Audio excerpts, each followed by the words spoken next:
Bom dia, prezados irmãos e irmãs. O título de nossa mensagem hoje é Espiritualidade Autêntica. E o texto bíblico para a nossa reflexão está no Evangelho de Mateus, capítulo 7, versículos 15 a 23. Assim diz a palavra de Deus: Cuidado com os falsos profetas, que se apresentam a vocês disfarçados de ovelhas, mas por dentro são lobos vorazes. Pelos seus frutos vocês os conhecerão. Por acaso se colhem uvas de espinheiros ou figos de ervas daninhas? Assim, toda árvore boa produz frutos bons, porém a árvore má produz frutos maus. A árvore boa não pode produzir frutos maus, e a árvore má não pode produzir frutos bons. Toda árvore que não produz bom fruto é cortada e jogada no fogo. Assim, pois, pelos seus frutos vocês os conhecerão. Nem todo o que me diz Senhor, Senhor entrará no reino dos céus, mas aquele que faz a vontade de meu Pai que está nos céus. Muitos naquele dia vão me dizer: Senhor, Senhor, nós não profetizamos em seu nome? E em seu nome não expulsamos demônios? E em seu nome não fizemos muitos milagres? Então lhes direi claramente: eu nunca conheci vocês. Afastem-se de mim, vocês que praticam o mal. Oremos. Santo Deus, nosso Pai, pedimos que o teu Santo Espírito nos ilumine, capacitando-nos a compreender o significado deste importante texto bíblico.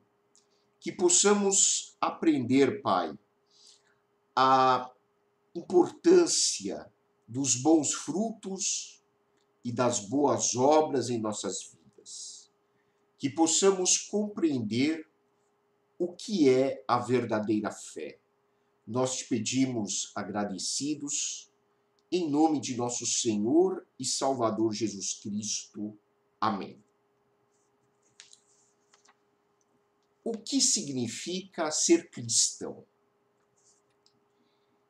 Em que consiste a verdadeira espiritualidade?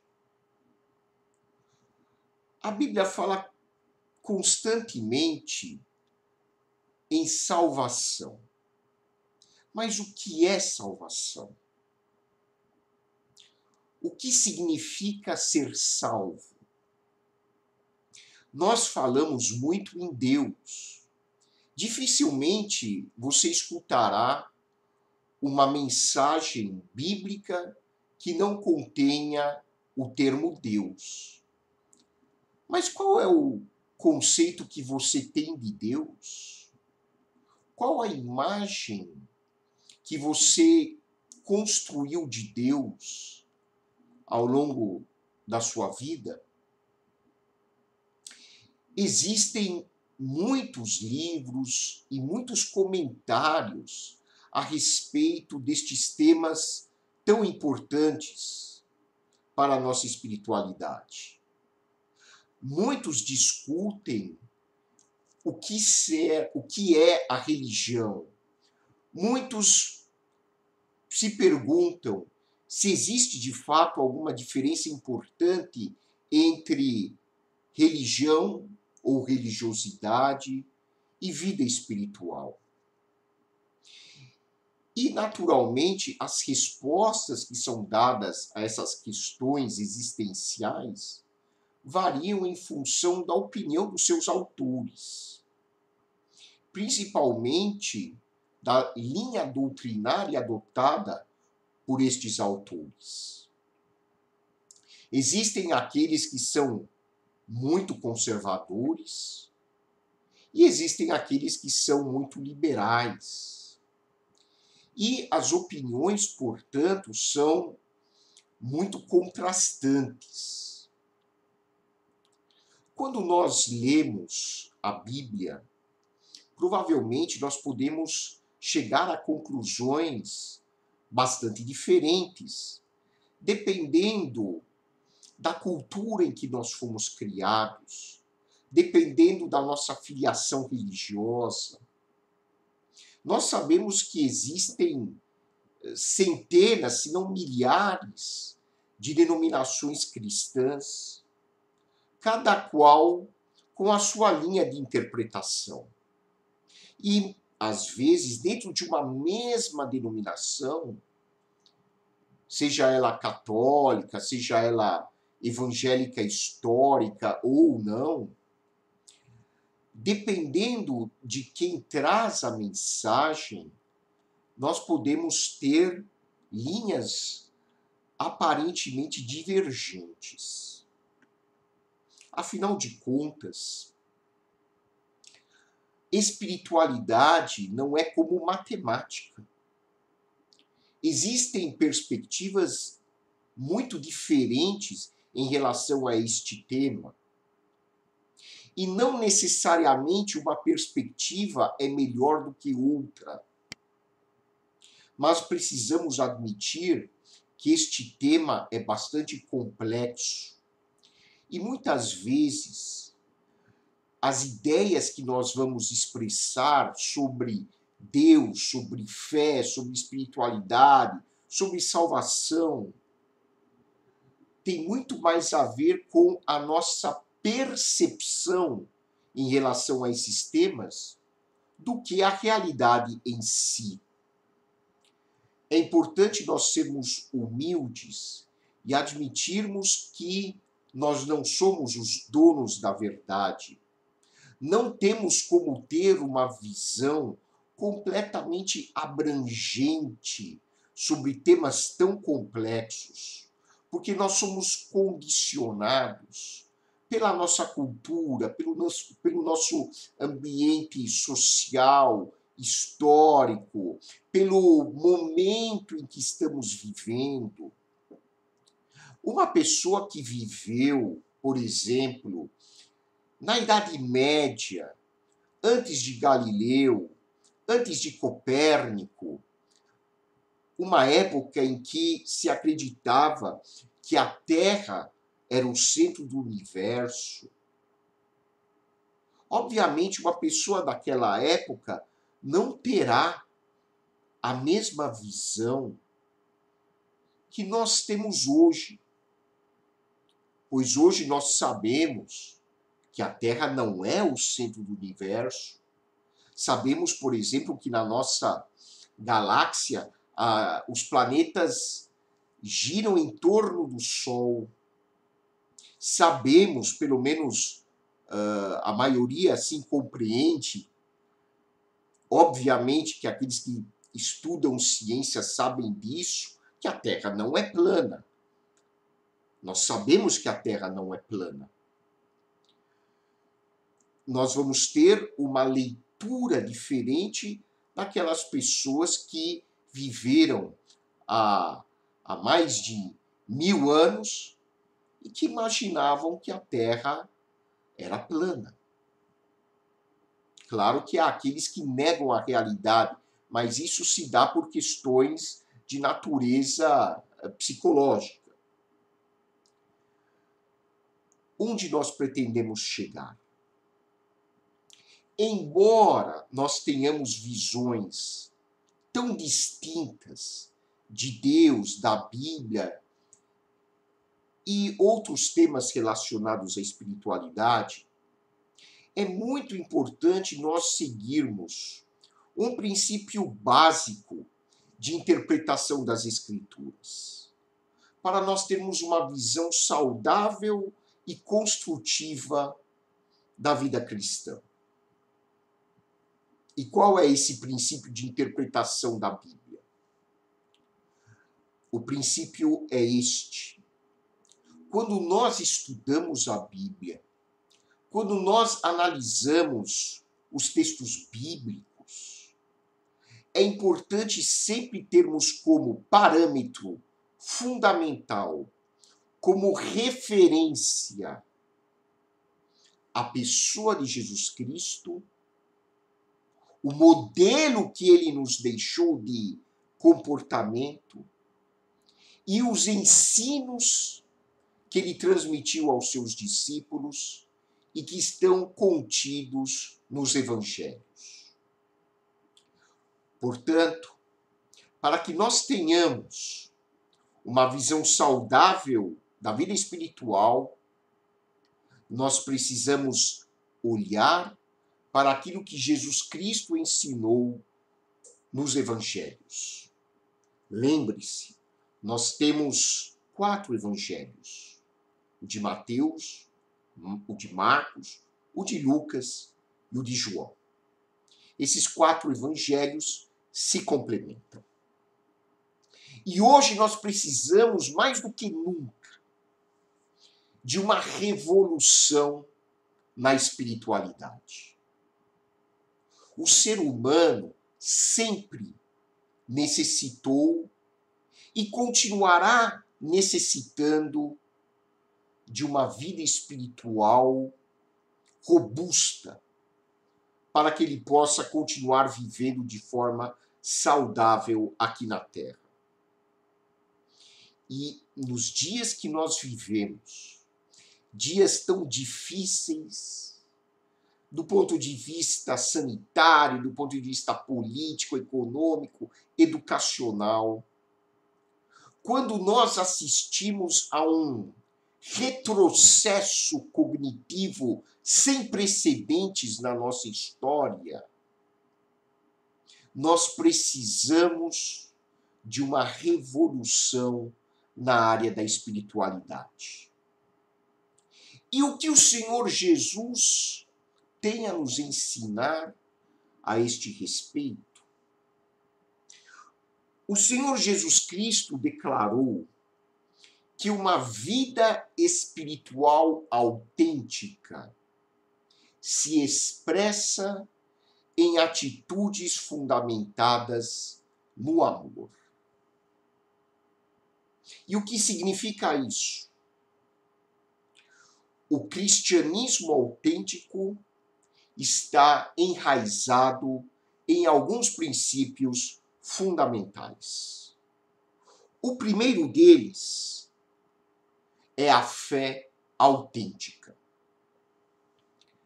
Nós, cristãos, e mesmo os não cristãos, que pertencem às famosas religiões monoteístas, como os judeus e os islâmicos, utilizam muito o termo fé. Mas o que será que a Bíblia quer dizer quando ela emprega o termo fé? Quando Jesus fala em fé, quando os profetas do Antigo Testamento falam em fé, quando os apóstolos falam em fé, afinal de contas, o que eles estão querendo dizer? É importante nós compreendermos isso porque a Bíblia diz, do princípio ao fim, que as pessoas são salvas pela fé. As pessoas são salvas do pecado, da condenação do pecado, do poder do pecado, pela fé. As pessoas são salvas por Deus, são declaradas justas por Deus por meio da fé. Mas o que é fé? Vamos analisar esse texto aqui que nós lemos. Veja o que Jesus diz. Cuidado com os falsos profetas que se apresentam a vocês disfarçados de ovelhas, mas por dentro são lobos vorazes. Vejam, o que esses falsos profetas pregam, e nós estamos cheios de falsos profetas nos dias de hoje, assim como ocorreu nos dias da igreja primitiva, os falsos profetas falam muito em fé. Porque se eles não falarem em fé, todos vão saber que eles não são pregadores coisa nenhuma. Então todos falam em fé. Mas vejam o que Jesus ensina. Pelos seus frutos vocês os conhecerão. Por acaso se colhem uvas de espinheiros ou figos de ervas daninhas? Assim toda árvore boa produz frutos bons. Porém, a árvore má produz frutos maus. E depois no versículo 20, o Senhor fala: assim, pois, pelos seus frutos, vocês os conhecerão. Ou seja, é importante nós compreendermos o que é fé. Fé, no original grego, porque o Novo Testamento foi escrito em grego, fé significa confiança. Uma confiança que se entrega a uma verdade. Uma confiança em alguém, em algo. E, no caso aqui do Novo Testamento, fé é depositar a nossa confiança naquilo que Jesus está ensinando e naquilo que Jesus fala sobre ele mesmo. Quando Jesus fala sobre vida espiritual aos seus discípulos, é interessante que ele nunca coloca o foco nele mesmo. Se você ler os evangelhos com bastante atenção, principalmente os chamados evangelhos sinópticos, que são os primeiros 3, você vai observar que Jesus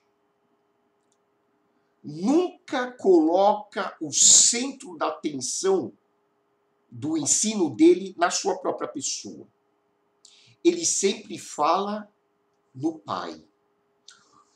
Existe até um episódio muito interessante quando uma pessoa se dirige a Jesus e o chama de bom mestre. E Jesus faz uma observação que às vezes nós passamos batido. Por que você me chama de bom? Bom só existe um, que é Deus. Claro que Jesus era bom.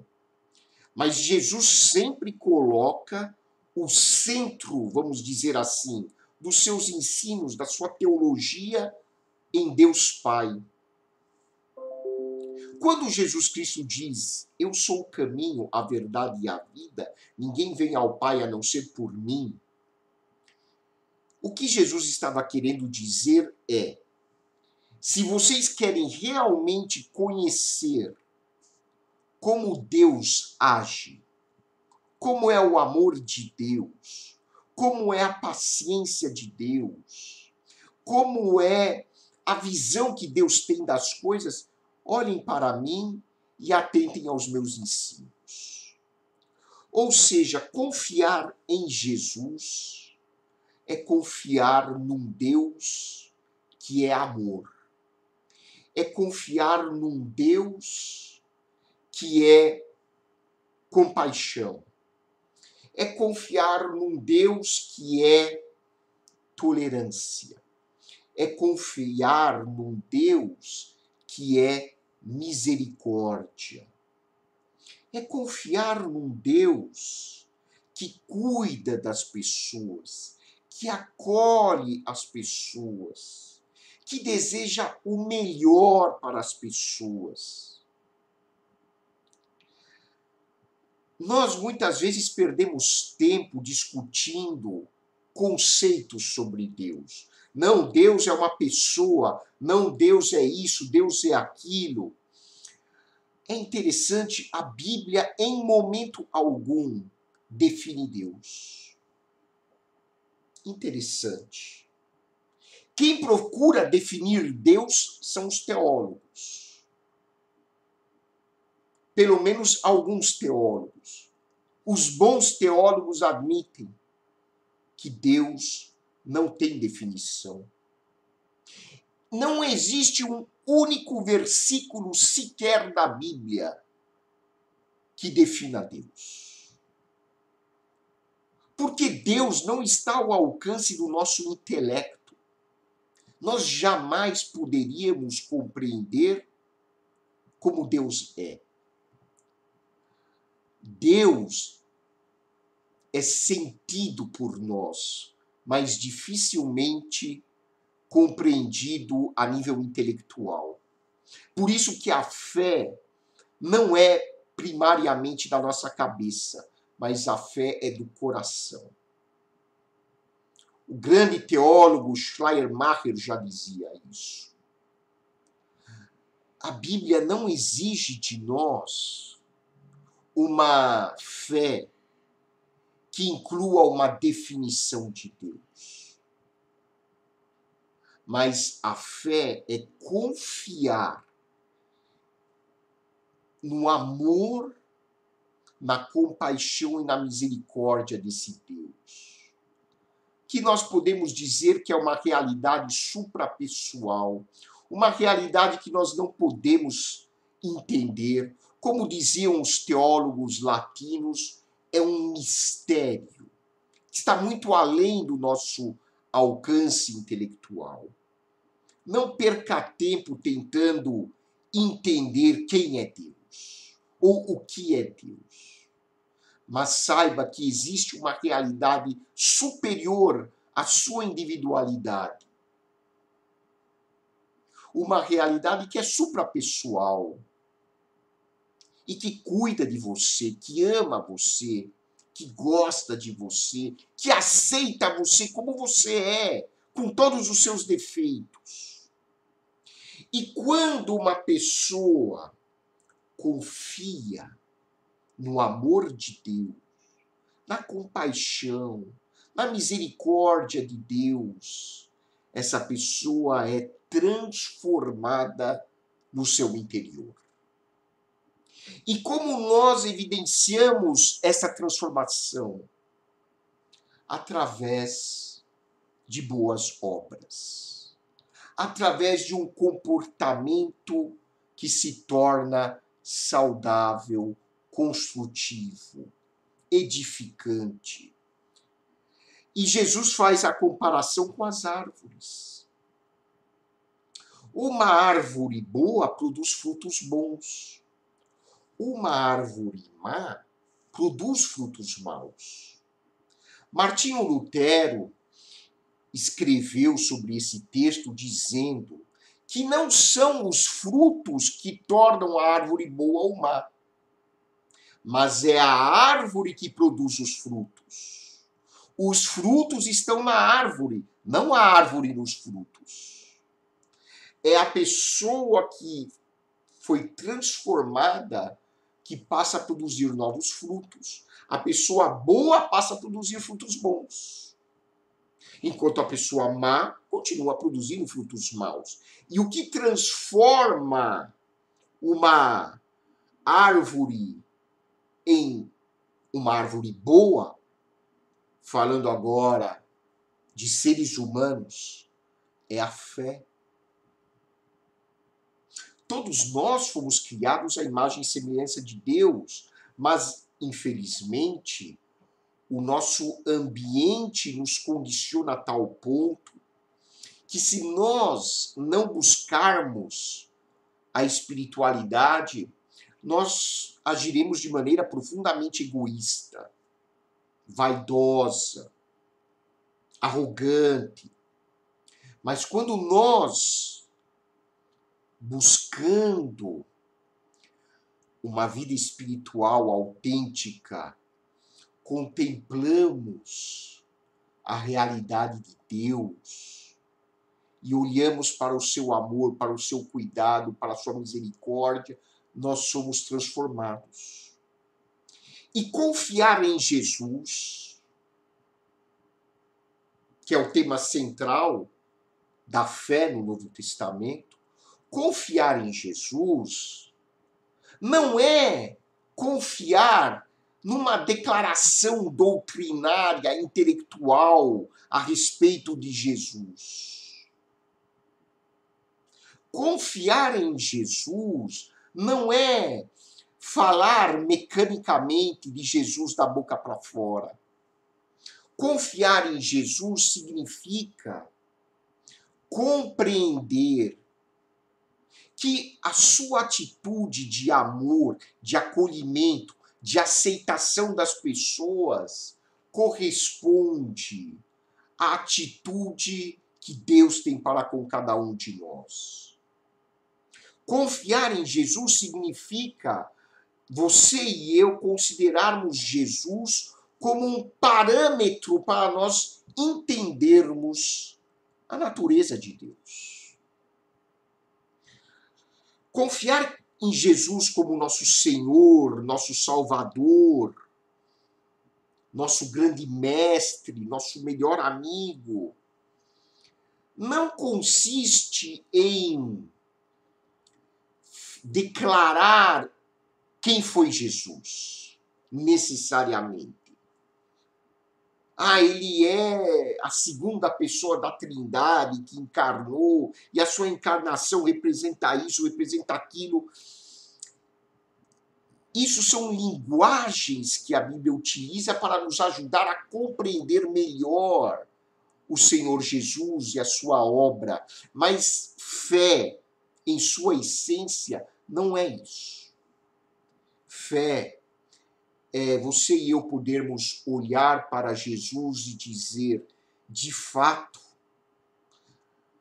quando uma pessoa tem uma profunda consciência de Deus em sua vida, ele vai agir com amor, com compaixão, com misericórdia. E Jesus, portanto, representa a união perfeita da humanidade com a divindade. Jesus representa na história a revelação de Deus unindo-se de maneira perfeita ao ser humano. Por isso, Jesus é o nosso modelo. Ele é chamado na Bíblia também de o primeiro entre muitos irmãos, porque o objetivo da salvação de Deus é cada um de nós, pela fé, irmos nos transformando à imagem de Cristo. Fé é eu confiar na graça de Deus revelada na pessoa de Jesus. Fé é eu olhar para Jesus e dizer, eu quero seguir o seu modelo de vida.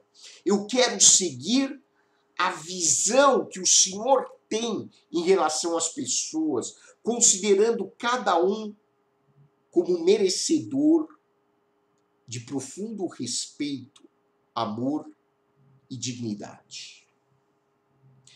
E quando uma pessoa, então, tem essa visão da fé, ele é transformado e ele passa a produzir boas obras, obras que expressam a natureza de Deus.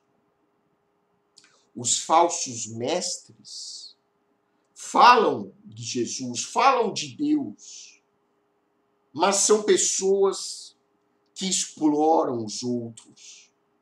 São pessoas interessadas em ganhar muito dinheiro usando o nome de Deus e de Jesus.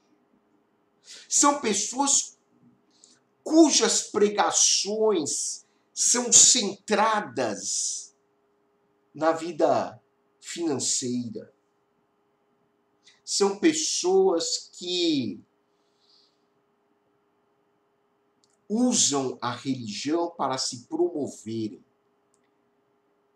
e para alimentar a sua arrogância. A Bíblia diz que nós devemos fugir de tais pessoas. Nós não podemos ser pessoas ingênuas, inocentes. Precisamos ser pessoas boas, mas não pessoas bobas. E quantas pessoas hoje são enganadas por falsos profetas? Se você escuta uma pregação que não é centralizada no amor de Deus, na compaixão de Deus, que, ao invés disso, está baseada em promessas vazias, em arrecadação financeira. Lembre-se que Jesus nos alertou a respeito dos falsos profetas.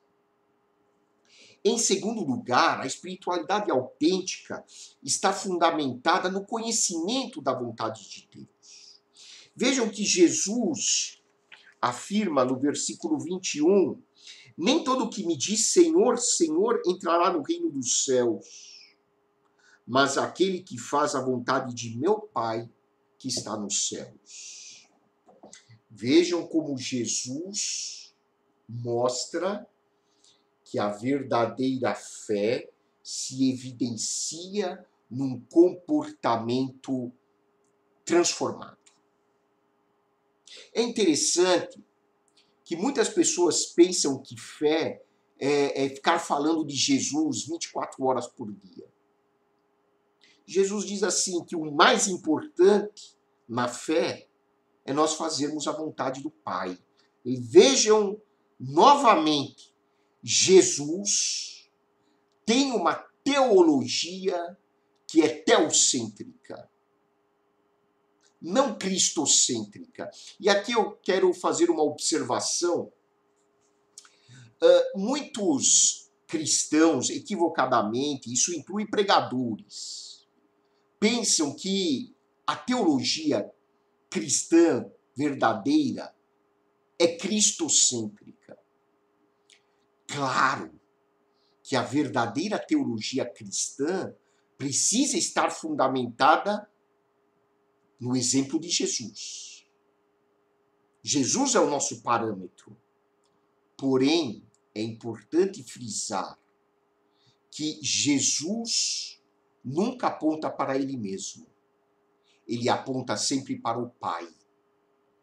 Ou seja, a teologia de Jesus é sempre teocêntrica, centrada em Theos, que em grego é Deus, o Pai. A teologia de Jesus não é focada nele. Jesus nunca chamou a atenção para a sua própria pessoa. Se você quer ter certeza disso que eu estou falando, por favor, leia e releia constantemente os evangelhos. Veja que quando Jesus coloca, às vezes, a sua pessoa no centro, é para as pessoas olharem para o seu modelo de vida e para a sua visão a respeito de Deus, o Pai. Quando o apóstolo Paulo, por exemplo, dá a bênção, ele fala que a graça de nosso Senhor Jesus Cristo, o amor de Deus, nosso Pai. Ou seja, embora Jesus carregue nele a imagem de Deus, o alvo da fé é Deus, o Pai. E é importante nós termos essa visão, porque muitas pessoas equivocadamente imaginam que o ponto final da fé é a pessoa de Cristo. E nós até oramos a Cristo, mas quando Jesus Cristo ora, lembre-se da oração do Pai Nosso. Ele ora ao Pai. E o modelo que ele nos deixou é a oração do Pai Nosso, mostrando que o alvo da nossa fé é o Pai. Cristo é importante, ele é fundamental como meio para nós compreendermos melhor Deus, o Pai.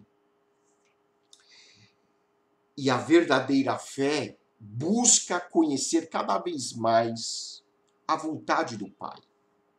Como é que eu conheço a vontade do Pai? Como é que você conhece os efeitos de um remédio? Você vai olhar para a bula, você vai ler a bula.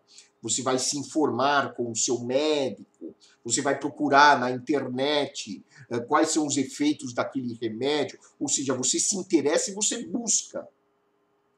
Para nós conhecermos a vontade do Pai, a melhor maneira é ter um coração aberto ao Espírito Santo e mergulhar no estudo da palavra de Deus. Meu querido amigo e amiga, se você não lê a Bíblia regularmente, não tem como você conhecer a vontade do Pai.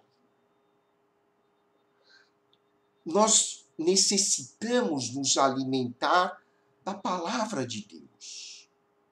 Por isso que Paulo escreve ao pastor Timóteo, isto está na segunda carta de Paulo a Timóteo, lá no capítulo 13, versículos 16 e 17, que toda a escritura é inspirada e é útil para o nosso ensino, para a correção, para a repreensão, para a nossa edificação, a fim de que o homem seja perfeito e perfeitamente habilitado para toda boa obra. É importante eu estudar as Escrituras. Reserve um tempo no seu dia para você ler as Escrituras Sagradas. É muito importante para a sua vida espiritual e para a sua vida mental, para a sua vida psicológica e para a sua vida física também. E, em terceiro lugar, a verdadeira espiritualidade está fundamentada no amor ao próximo. Jesus diz assim, no versículo 23, em relação àquelas pessoas que falaram: Senhor, nós profetizamos em teu nome, Senhor, nós expulsamos demônio em seu nome, Senhor, nós fizemos muitos milagres em seu nome. Jesus, no versículo 23, diz assim: então lhes direi claramente, eu nunca, olha que frase forte, eu nunca conheci vocês. Afastem-se de mim, vocês que praticam o mal. Ou seja, o critério para definir o que é uma atitude espiritual, daquela que não é uma atitude espiritual, é o amor. Porque o amor é o contrário do mal. Jesus e os apóstolos ensinam que toda a lei se resume no princípio do amor. Se eu amo o meu próximo, eu não vou fazer o mal contra ele, eu não vou falar mal dele, eu não vou mentir para ele, eu não vou roubar dele. Se eu amo a minha esposa, amo o meu marido, eu não vou cometer infidelidade conjugal. O verdadeiro amor é a base da espiritualidade. E Jesus diz que muitas pessoas, no dia do julgamento final, vão dizer: Senhor, olha quantos milagres eu fiz em teu nome. Eu construí 150 igrejas, eu batizei 5.000 pessoas, eu dei tanto dinheiro para determinadas obras assistenciais. Eu fiz tantos milagres, Jesus. Jesus vai olhar para essas pessoas e dizer: eu nem sei quem vocês são. Claro que Jesus sabe quem são, mas ele vai dizer: nunca conheci vocês de verdade. Vocês nunca foram meus de verdade. O coração de vocês nunca pertenceu a Deus de verdade. Afastem-se de mim, vocês que praticam o mal. Pesado, hein? Precisamos levar a sério o amor.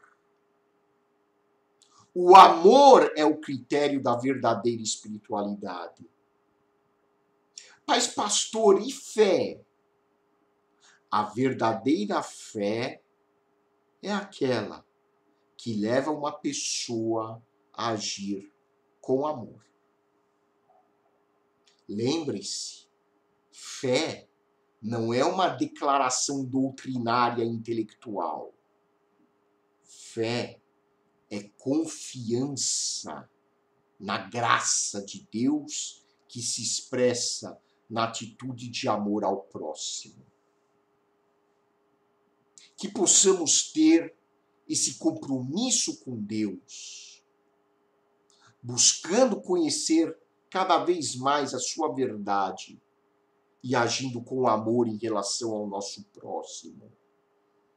E assim nós alimentaremos uma vida espiritual realmente autêntica. Que Deus abençoe você, que Deus conceda a você uma semana plena de grandes vitórias. E que a graça de nosso Senhor e Salvador Jesus Cristo, o amor de Deus, o nosso Pai, e a comunhão do Espírito Santo sejam com todos vós, agora e para sempre. Amém.